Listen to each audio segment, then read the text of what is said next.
यहाँहरूलाई सिरिज न्यूजद्वारा सञ्चालित सिरिज टकमा स्वागत छ। यो मन्त्रालयको पदभार ग्रहण गरे। मन्त्रालयको पदभार गर्ने भन्दा अगाडि पनि म जुन पार्टीमा आबद्ध छु त्यो पार्टीले सधैँभरि भूमिहीन दलितहरूको, सुकुम्बासीहरूको, हरुवा चरुवा लगायत सबै उत्पीडित समुदायहरू जो वर्षौं वर्षदेखि भूमि जोतिरहेको छ, खेती गरिरहेको छ, रगत पसिना बगाइरहेको छ, तर आफूले जोतेको त्यो भूमिमा आफ्नो अधिकार कायम गर्न सकिरहेको अवस्था छैन। जसले भूमि आफ्नो जमिन कहाँ हो भन्ने कुरो पनि थाहा छैन, त्यो भूमिको मालिक त्यो व्यक्ति भइरहेको स्थिति। भूमिहीनहरूले यो देश त मेरो हो, तर यो देशको माटो जसमा आफूले खनी ज्योति गरेर आएको छ, जहाँ आफ्नो झोप्रो छाप्रो छ, त्यो मेरो हुन सकेन भन्ने अनुभूत गरिरहेको स्थिति। यो स्थितिमा वास्तविक रूपबाट ती जनतालाई आफ्नो जमिन माथिको मालिक कसरी गराउन सकिन्छ भन्ने हिसाबबाट यो मन्त्रालय लिनु पर्दछ भन्ने, यही मन्त्रालयबाट जनताले परिवर्तन गर्ने गरेर, परिवर्तनको अनुभूति गर्ने गरेर केही काम गर्नु पर्दछ, त्यो परिणाममै देखिने हिसाबबाट काम गर्नु पर्दछ भन्ने उद्देश्यका साथ यो मन्त्रालयको जिम्मा लिएको थियो। र त्यो यो मन्त्रालयको जिम्मेवारी लिनु सँगसँगै यसमा काम गर्नको लागि, परिणाम देखाउनको लागि मलाई जिम्मेवारी तोकियो र यो मेरो दायित्व हो। जुन जिम्मेवारीका साथ म यहाँ आएँ, यो मेरो प्रमुख दायित्व बनेको छ र मैले धेरै यो गर्छु त्यो गर्छु, कुन दिनदेखि बाँड्ने भन्ने भन्दा पनि परिणाम देख्ने गरेर कामबाट नै सबै कुरा स्थापित हुने गरेर केही गर्न चाहन्छु। मैले यति मात्र कुरा यहाँको बीचमा राखेँ भन्ने होइन, कागजमा लेख्ने मात्र होइन।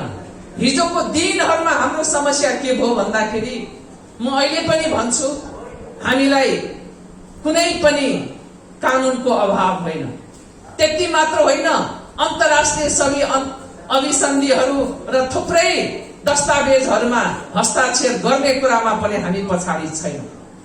मुख्य समस्या कहाँ हो भन्दाखेरि त्यो भएका कानुनहरूको, नियमहरूको र अन्तर्राष्ट्रिय रूपबाट व्यक्त गरेका प्रतिबद्धताहरूको कार्यान्वयन गर्ने इच्छा शक्ति र इमानदारीता। धेरै कुरा लेख्यौं, चुनावको मुखमा पनि मिठा मिठा नाराहरू दियौं, यो गर्छु त्यो गर्छु, तिमीहरूलाई लाल पूर्जा दिन्छु, यसो गर्छु उसो गर्छु, सबै कुराहरू हामीले भन्यौं। त्यति मात्र होइन, कानुन बनाउन गएकाले कानुनको धारा लेख्ने होइन, घर घरमा धारा राख्ने कुरा पनि गर्यौं हामीले। के हो आफ्नो काम भन्ने कुराहरू पनि हामीले छुट्याउन सकेनौं, जसको कारणले गर्दाखेरि जनतामा एक प्रकारको निराशा छायो। आफ्नो के हो कार्यक्षेत्र, आफूले गर्नुपर्ने कुरा के हो भन्ने कुराहरूको स्पष्टता, त्यो दृष्टिकोणमा स्पष्टता नभएको कारणले धेरै समस्याहरू पैदा भएको त्यो अनुभूति मलाई भएको छ। त्यसै कारणले गर्दाखेरि मैले भन्ने होइन गर्ने हो। कानुनमा भएको कुरा जबसम्म कार्यान्वयनमा हुनु, कानुन नियममा भएका कुराहरू कार्यान्वयन हुन्न भने त्यो कागजी फस्ता मात्र हुन्छ भन्ने मेरो मान्यता हो। म कुनै पनि कुरालाई कागजी फस्ताको रूपमा चाहिँ परिणत गर्न चाहन्न, त्यसलाई व्यवहारमा कार्यान्वयन गर्न चाहन्छु। यसको लागि तपाईहरुको साथ र सहयोगको जरुरी पर्छ। मैले पदभार ग्रहण गर्ने बित्तिकै नै मलाई लाग्छ दोस्रो तेस्रो दिनमा, दशैं अगाडि नै हो, मलाई गते त ठ्याक्कै याद भएन, दशैं अगाडि नै महोत्तरीबाट पनि टोली आउनु भएको थियो। यहाँको इन्चार्ज राजु खड्का लगायतको टोली आउनु भएको थियो र महोत्तरीको सम्बन्धमा मलाई जानकारी उहाँले गराउनु भयो। यो गाउँ ब्लकको जग्गाको सम्बन्धमा, यो बर्दिवासमा कार्य सम्पादन भएको सम्बन्धमा देखि लिएर थुप्रै कुराहरू यहाँ गर्नुपर्ने, भूमिहीन दलितहरू, भूमिहीन सुकुम्बासीहरू, अव्यवस्थित बसोबासीहरू, अब नदी उकासको त यहाँ त्यति धेरै समस्या छ जस्तो लाग्दैन, गुठीका कुराहरू लगायतका थुप्रै विषयको जानकारी गराउनु भएको थियो। यसलाई छिटोभन्दा छिटो कार्यान्वयन गर्नु पर्यो भन्ने कुराहरू गर्नुभएको थियो। त्यस लगत्तै जब यहाँको कुराको जानकारी मलाई प्राप्त भयो र अन्य जिल्लाहरूबाट पनि, अन्य प्रदेश र जिल्लाका साथीहरूले पनि मलाई यहाँ तत्त जिल्लाहरूको सम्बन्धमा चाहिँ जानकारी दिलाउनु भयो, त्यहाँ के स्थिति छ त भन्ने बारेमा। त्यसै गरेर विज्ञ विशेषज्ञहरू, मुक्त कमैयाहरू, हलियाहरू लगायत जो सरकारवालाहरू छन् उहाँहरूलाई अब ज्ञापन पत्र लिएर आउनुपर्ने,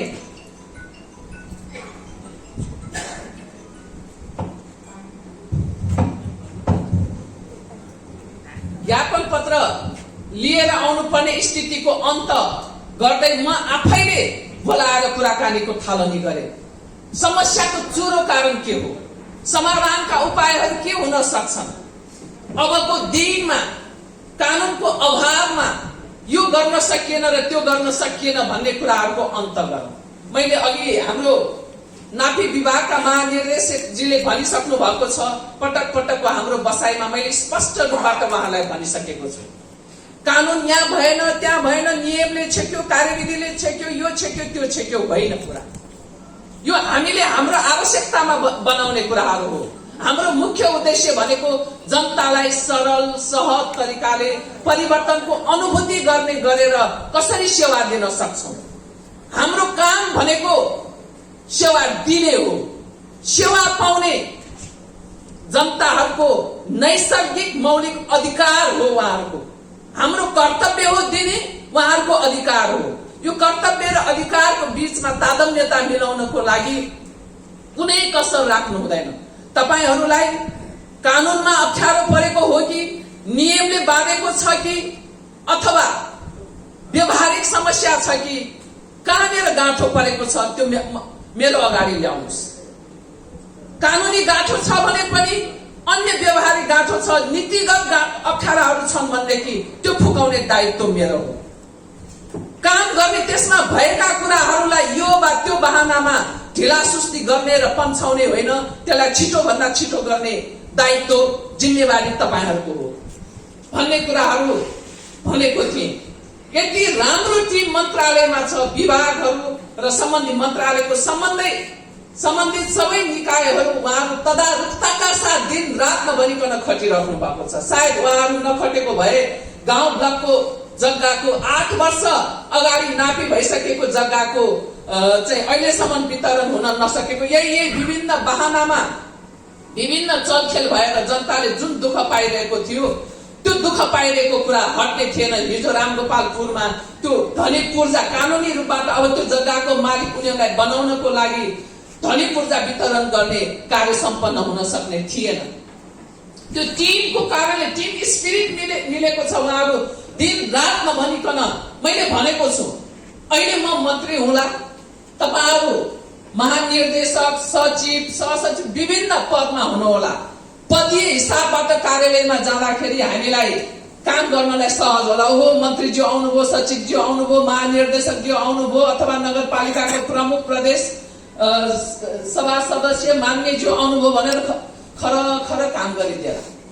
तर हामी त कुनै न कुनै दिनमा यो देशको एउटा सर्वसाधारण नागरिकको हिसाबले, सेवाग्राहीको हिसाबले वृद्ध भइसके पछाडि लौरो टेक्दै सेवा लिन जाँदाखेरि हाम्रो हालत के हुने? भोलि त हामी त्यही ठाउँमा पुग्छौँ नि। त्यो बिन्दुमा बसेर तपाईहरूले चाहिँ मनन गर्नुहोस्। सेवाग्राहीको हिसाबले हामी जाँदाखेरि सरल सेवा पाउन नसक्दाखेरि हामीले पाउने जुन दुःख छ त्यो ठाउँमा अहिले हामी यो पदमा छौं भन्ने हिसाबले होइन, जमिनमा टेकेर त्यो विचार गरौँ। जाने बित्तिकै सेवा कसरी प्राप्त गर्न सकिन्छ सरल र सहज तरिकाले? मुलुक संघीय लोकतान्त्रिक गणतन्त्रमा त गयो। समुदाय तन्त्र त गणतन्त्र भनेको समुदाय तन्त्र हो। समुदायको हक अधिकार स्थापित हुन्छ त भन्यौ हामीले, संविधानमा लेख्यौं, तर त्यो व्यवहारमा कार्यान्वयन भएन भने के काम? त्यो परिवर्तनको अनुभूति गर्न सक्दैन।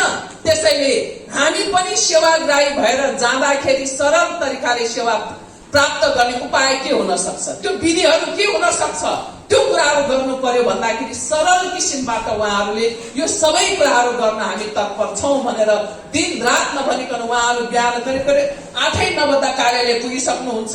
मसँग चाहिँ कहिलेकाहीँ त 8-9 बजेसम्म पनि मन्त्रालयमा यो ठाउँमा उद्घाटन गरी यो भाषण, मिठो मिठो भाषण म पनि गर्दिउँला, बोल्न त अलिअलि जाने छु, गर्दिउँला। त्यसले पुग्छ कि साँच्चै परिवर्तनको जुन संविधानमा व्यवस्था भए अनुसारको कानून के ऐनहरू निर्माण गर्ने, त्यसलाई व्यवस्थित गर्नको लागि जानेर आएको मान्छे कोही हुँदैन। सिक्दै गएपछि जानिन्छ। हरेक मान्छे मन्त्री बन्ने पनि सुरुमा जाँदाखेरि ऊ पहिलो नै हुन्छ। दोस्रो हुनको लागि पहिलो नभइकन दोस्रो हुँदैन। एक नआइकन दुई त आउँदैन होला नि त। अनि दुई पछि बल्ल तेस्रो हुने होला, चौथो पाँचौं हुने होला। त्यस कारणले गर्दा पहिलो जाने मान्छे कोरा नै हुन्छ। सिक्दै गर्छु भन्ने भावना भइसके पछाडि गर्न सकिन्छ भन्ने हो। त्यसको लागि दृढ इच्छा शक्ति चाहिँ हुनु पर्दछ, त्यसमा प्रतिबद्ध हुनु पर्दछ भन्ने हो। यही क्रमबाट मैले यो मन्त्रालय सम्हाली राख्दाखेरि मेरो अर्जुन दृष्टि कहाँ छ भन्दाखेरि अव्यवस्थित बसोबासीलाई पनि व्यवस्थित गर्नुपर्छ। त्यो प्राथमिकता संविधानले नै दिएको कुराहरू भयो। संविधानमा अहिले हिजोका दिनहरूमा अहिलेसम्म जारी भएका संविधानहरू मध्ये 7वटा संविधान हो। 4 सालदेखि 72 सालसम्म जारी भएका 7वटा संविधान मध्ये विविध कारणले गर्दाखेरि 4 सालको संविधान त कार्यान्वयन हुन सकेन। फेरि पनि जति 6वटा संविधान कार्यान्वयनमा आयो त्यस मध्ये यो संविधान प्रगतिशील छ। भूमिहीन दलितहरूको लागि, भूमिहीन सुकुम्बासीको लागि, अव्यवस्थित बसोबासीको लागि मात्र होइन, महिलाहरू, उपेक्षित समुदायहरू सबैको लागि सापेक्षतामा, याद गर्नुहोला, सम्पूर्ण रूपमा मैले भनेको छैन, सापेक्षतामा यो प्रगतिशील छ, यो अग्रगामी छ। हिजोको अवस्थामा जुन किसिमबाट जनतालाई एउटा रैती थान्ने, जनतालाई सधैँभरि दिने, हामीले चाहिँ जुठो कुरो दिएको जस्तो किसिमबाट दिने खालको चिन्तन थियो, त्यसलाई अन्त गर्नको लागि एउटा कोसेढुङ्गाको रूपबाट यो संविधान छ। तर यो संविधान पूर्ण छ त? हामीले जसरी त्याग, जनयुद्ध र निरन्तरको जनआन्दोलनबाट जुन खालको त्याग, तपस्या र बलिदान गर्यौं, त्यसको अनुपातमा यो संविधानमा हामीले चाहेको जस्तो कुराहरू लिपिबद्ध गर्न सकेका छौं त भन्दाखेरि त्यो छैन। यो सम्झौताको दस्तावेजकै रूपमा रहेको छ र पनि हामीले यसमा भएका राम्रा कुराहरूलाई कार्यान्वयन गर्ने, यसको संस्थागत विकास गर्ने र नभएका कुराहरूलाई यसैको जगमा टेकेर, भएका कुरालाई पनि अधिकतम संविधानको जगमा टेकेर अधिकतम प्रगतिशील कसरी बनाउन सकिन्छ र नभएका अधिकारहरू कहाँ कमी कमजोरी रह्यो त्यसलाई पनि सच्याउँदै जान सक्छौं। किनभने संविधान भनेको चाहिँ अपरिवर्तनीय कुराहरू होइन। तपाईले याद गर्नु भएको होला, 72 साल संविधान सभाबाट जारी संविधानमा अरु बेलामा जस्तो यहाँ साल लेखिएको छैन। याद गर्नु होला, नेपालको संविधान 2072 भनेर लेखिएको छैन। यसका पनि रहस्य छन्, यसका पनि महत्व छन्, कारण छन्। यो कुरालाई पनि तपाईले नबिर्सिनु दिनु होला भन्न चाहन्छु। र मैले के कुरा यहाँ मात्र यहाँ गर्न चाहे भने, अघि महानिर्देशकजीले भनिसक्नु भएको छ, हामीले विभिन्न बहानामा विधि प्रक्रियाको नामबाट जनतालाई दुःख दिने, जनताका कामहरू चाहिँ ढिलासुस्ती गर्ने, यो खालको स्थितिको अन्त गर्नको लागि विशेष गरेर भूमिहीन दलित, भूमिहीन सुकुम्बासीको हक अधिकारहरू स्थापित गर्नको लागि, अव्यवस्थित बसोबासलाई व्यवस्थित गर्नको लागि र ती सबै कुराहरूलाई चाहिँ एउटा छोटो प्रक्रियाबाट कार्य सम्पादन गर्नको लागि र गठन आदेशमै भएका चाहिँ समस्याहरूलाई पनि सम्बोधन गर्नको लागि त्यसलाई संशोधन प्रक्रियामा लाने भन्ने कुराहरू गरिसकिएको छ। र यो अहिलेको कुराहरू होइन। मैले भने नि, जुन दिन पदभार ग्रहण गरे, पदभार गरेकै दिनमा मैले भनेको कुराहरू के हो भन्दाखेरि, अब यो वा त्यो बहानामा जनताले पाउनु पर्ने जुन चाहिँ अधिकार छ त्यो अधिकारबाट वञ्चित गराउन पाइँदैन। त्यो नैसर्गिक अधिकार हो। त्यो अधिकारहरू उपभोग गर्नको लागि सहजीकरण गर्ने जुन जिम्मेवारी हामीले प्राप्त गरेका छौं त्यो गर्नु हाम्रो कर्तव्य हो। यसको लागि चाहिँ दत्तचित्त भएर आजको दिनदेखि चाहिँ कार्य सुरु गरौँ भन्ने कुराहरू गरियो र यो औपचारिक विधि प्रक्रिया चाहिँ हप्तौं महिनौं लगाएर चाहिँ ब्रिफिङ लिने कामहरूलाई पनि दशैं अगाडि नै 2 दिनमा मन्त्रालय र विभागको ब्रिफिङ सिद्ध्याएको थिए मोटामोटी। किन भन्दाखेरि अब गर्ने भनेको हामीले परिणाम निकाल्ने गरेर जाने हो र खास गरिकन लाल पूर्जाको सम्बन्धमा मैले यो दिन यो मिति भनेर भन्ने भन्दा पनि तपाईहरुले बाँकी रहेका कामलाई तदारकताका साथ पूरा गर्नुस्। के बाँकी छ जे यहाँ विवरणहरू तपाईहरुले पेश गर्नुभयो त्यसमा अलिकति पनि ढिला सुस्ती नगरिकन नगरपालिकाले गर्नुपर्ने कार्य सम्पादन तत्काल गर्नुस्। मन्त्रालयले गर्नुपर्ने कुरामा सबै प्रक्रियालाई छुट्याएर यसलाई चाहिँ सरल सहज किसिमबाट छिटो भन्दा छिटो लाल पूर्जा वितरण गर्नको लागि मन्त्रालय र मन्त्रालयको सम्पूर्ण टिम प्रतिबद्ध छ। यसको लागि तपाईहरुले अनुभूति गर्ने गरेर नै त्यो छिटो भन्दा छिटो गर्ने छौं भन्ने कुरा वचनबद्धता यहाँ म जाहेर गर्न चाहन्छु। कुन दिन कुन महिना भन्ने कुराहरू हुँदैन। तपाईहरुले यो कार्य सम्पादन जसरी छिटो गर्नुहुन्छ अप्ठ्यारो छ नगरपालिकालाई पनि यो ठाउँमा अप्ठ्यारो परेको छ यो कुरा अगाडि बढ्न सकेन भने त्यो के कुरामा हो त कानुनी हो कि नीतिगत हो कि व्यवहारिक हो त्यो प्रष्ट रूपमा मलाई लेखेर दिनुस्। त्यो तुरुन्त नै हुन्छ छिटो भन्दा छिटो हुन्छ। मैले यति कुराहरू यहाँहरुको अगाडि भने र अबको अध्यक्षज्यूलाई कार्यकाल सफलताको हार्दिक शुभकामनाका साथ बधाई भन्न चाहन्छु। तपाईले पत्रकारिता जगतमा जे देखिएका विकृति विसंगतिहरूलाई हटाएर सही सूचना सम्प्रेषण गर्ने जनताले त्यो सुसूचित हुन पाउने अधिकारलाई चाहिँ सुनिश्चित गरेर अगाडि लाने काममा सफल हुनुहुनेछ भन्ने विश्वास व्यक्त गर्न चाहन्छु। अब जहाँसम्म यो मन्त्रालयको कुरा छ यो मन्त्रालय भूमि व्यवस्था सहकारी तथा गरिबी निवारण मन्त्रालय अत्यन्तै चाहिँ बृहङ्गम क्षेत्र 3वटा महत्त्वपूर्ण विशाल क्षेत्र बोकेको मन्त्रालय तर प्राथमिकताको क्रममा ओझेल परिरहेको स्थिति रहेछ। तपाईहरुले पनि अनुभूति गरिराख्नु भएकै कुराहरू हो। अब सिङ्गो मुलुकको समृद्धिको लागि समृद्ध सुखी नेपाली र समृद्ध नेपालको जुन परिकल्पना हामीले गर्यौं त्यो परिकल्पना मात्रै होइन त्यसलाई साकार बनाउनको लागि यही भूमि सहकारी नै महत्त्वपूर्ण थलो हो। यसैबाट धेरै कार्यहरू गर्न सकिन्छ भन्ने हो। भूमिलाई सहकारीको माध्यमबाट जे उद्देश्यका साथ सहकारीहरू स्थापना भएका हुन् त्यसको भावना र मर्म अनुसार सञ्चालन गर्न सक्ने हो भनेदेखि यो रोजगारी हामीले आफ्नै देशमा सिर्जना गर्न सक्छौं र जसरी युवा शक्ति जुन एउटा परिवर्तनको संवाहक शक्तिको रूपमा लिएका छौं त्यो विदेश पलायन हुनुपर्ने स्थितिको अन्त गर्न सक्छौं भन्ने हो।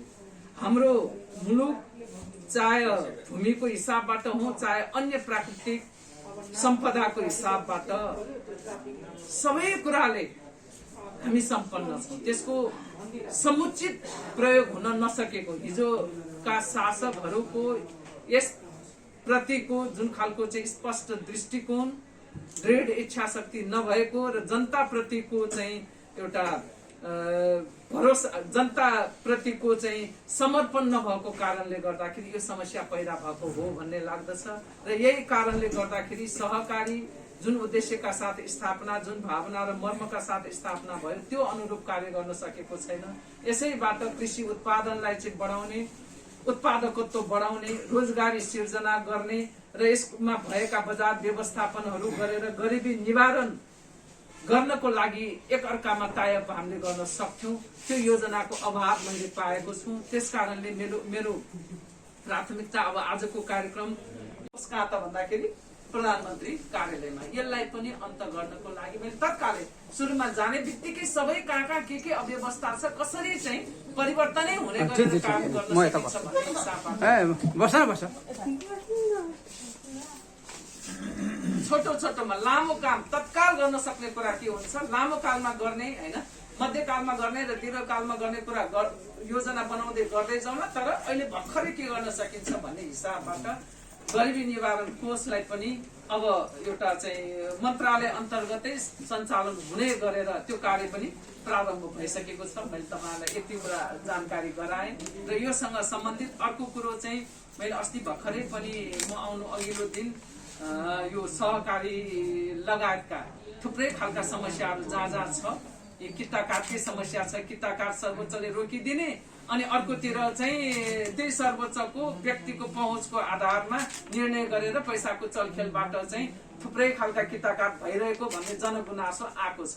त्यो वास्तविकता के हो त, त्यो पत्ता लगाऊ, त्यसको आवश्यक कार्यदल गठन गर भन्ने कुराहरू पनि, अनि सहकारीको क्षेत्रमा पनि थुप्रै खालका विकृति विसङ्गतिहरू चाहिँ आइरहेको छ भन्ने खालको तपाईँले सुनि नै राख्नु भएको छ। अहिले भर्खरै पनि यो चाहिँ यो के सिटिजन सहकारीको कुरा, के अरे सिटिजनले सिभिल सहकारीको कुराहरूदेखि लिएर होइन यस्ता थुप्रै कुराहरू आइरहेको छ। अब यो चाहिँ बचत तथा ऋण सहकारीहरूबाट झन् धेरै विकृति आएको छ। बरु गाउँ गाउँमा चाहिँ सहकारीहरूले राम्रो काम गरिरहेको छ, तर काठमाडौँमा चाहिँ यो समस्या आएको छ भन्ने खालको जनगुनासो भएको कारणले गर्दाखेरि यसको छानबिन गर्नको लागि कार्यदल गठन गर्ने र नियमन गर्नको लागि पनि एउटा चाहिँ विधि अगाडि बढाउने भन्ने खालको निर्देशन पनि दिइसकेको छ। यो हिसाबबाट चाहिँ कार्यहरू प्रारम्भ भइसकेको स्थिति छ। गरिबी निवारण मन्त्रालय एकातिर हुने, कोष अर्कोतिर हुने, त्यसको नियमन पनि अब त्यही ढङ्गबाट अब हेर्दाखेरि मन्त्रालयसँग सम्बन्धित मन्त्रालयले नियमन गर्नको लागि प्रधानमन्त्रीका भएको कोषको कसरी सक्ने, यसलाई व्यवस्थित गर्नको लागि कार्य प्रारम्भ भइसकेको छ। मैले त्यो प्रश्न गरेको होइन कि यो कोषको कुरा त सम्बोधन गरे भन्ने लाग्छ। सहकारी क्षेत्रमा अनि र कतिपय कानुनमा रहेका छिद्रहरूलाई पक्रेर र कतिपय अब कानुनकै पनि अभाव होला र भएका कानुनको दुरुपयोग पनि गरेर जे कुराहरू गरिरहेको छ यसलाई नियमन गर्नको लागि प्रक्रिया थालनी गर्नको लागि मैले निर्देशन दिइसकेको छु। कार्य प्रारम्भ भइसकेको स्थिति छ।